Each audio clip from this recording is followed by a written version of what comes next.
Thank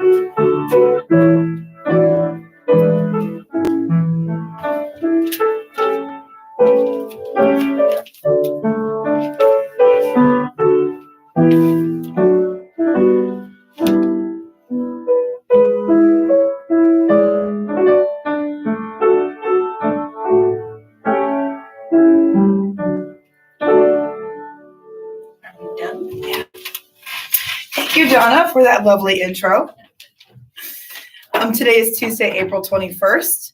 We have our daily devotional from Christ in Our Home, the April, May, and June edition.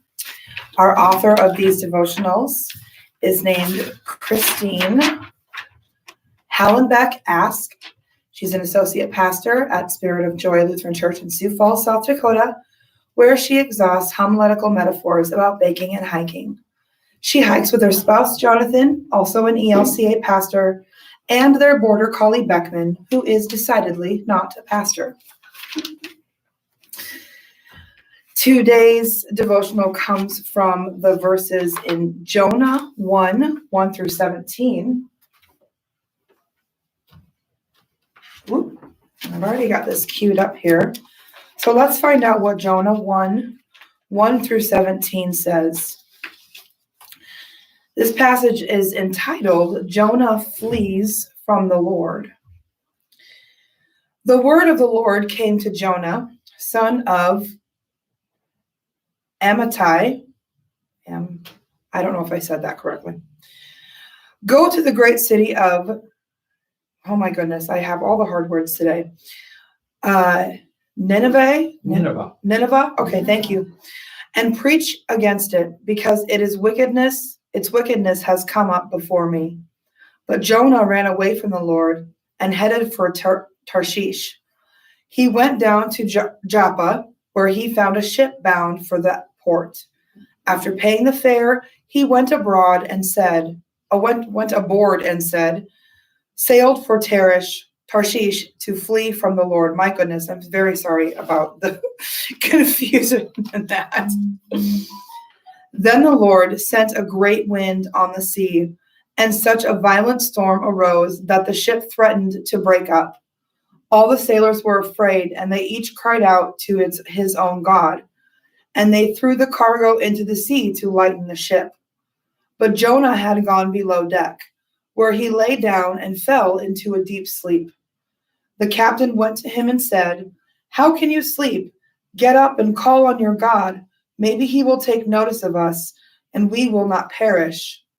Then the sailors said to each other, "Come, let us cast lots to find out who is responsible for this calamity." They cast lots, and the lot fell on Jonah. So they asked him, "Tell us, who is responsible for making all this trouble for us? What do you do? Where do you come from? What is your country? From what people are you?" He answered, "I am a Hebrew, and I worship the Lord, the God of heaven, who made the sea and the land." This terrified them, and they asked, "What have you done?" They knew he was running away from the Lord because he had already told them so. The sea was getting rougher and rougher, so they asked him, "What should we do to make the sea calm down for us?" "Pick me up and throw me into the sea," he replied, "and it will become calm. I know that it is my fault that this great storm has come upon you." Instead, the men did their best to row back to land, but they could not, for the sea grew even wilder than before. Then they cried to the Lord, "O Lord, please do not let us die for taking this man's life.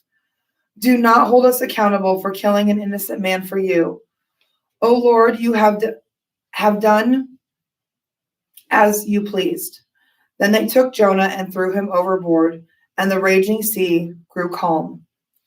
At this, the men greatly feared the Lord, and they offered a sacrifice to the Lord and made vows to him.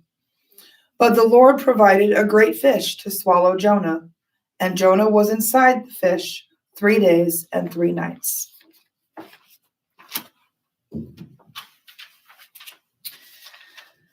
This devotional is entitled, An Undomesticated God.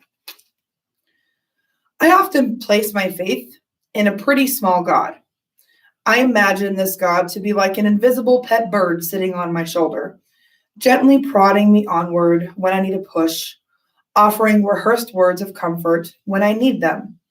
A God who doesn't bother me too much, doesn't call me out on my sins. A God who is there when I'm in need, but mostly invisible when I feel like I'm not in need. That is not the God we meet in this story. Jonah's God is not domesticated. The Lord in the book of Jonah initiates and calms the storms, pushes Jonah into a call he desperately tries to avoid. And yet, Jonah's shipmates are drawn to this God, not to a God like my imaginary pet bird. Tempestuous waters, midnight storms, a giant fish. Not the stuff of my preferred strategy for evangelism, yet it seems to work. Jonah's comrades, like many of us, need the Holy One who stills the storm. We need this God who calls us to be something we're afraid to be, who gives us words we might not otherwise speak.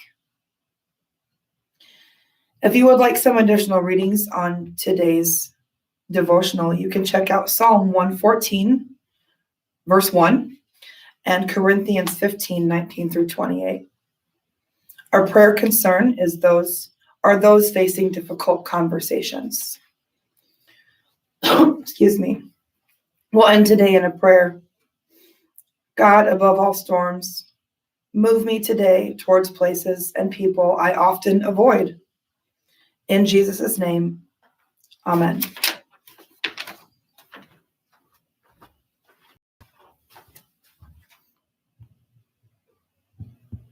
Okey-doke. Now do I push public? All right.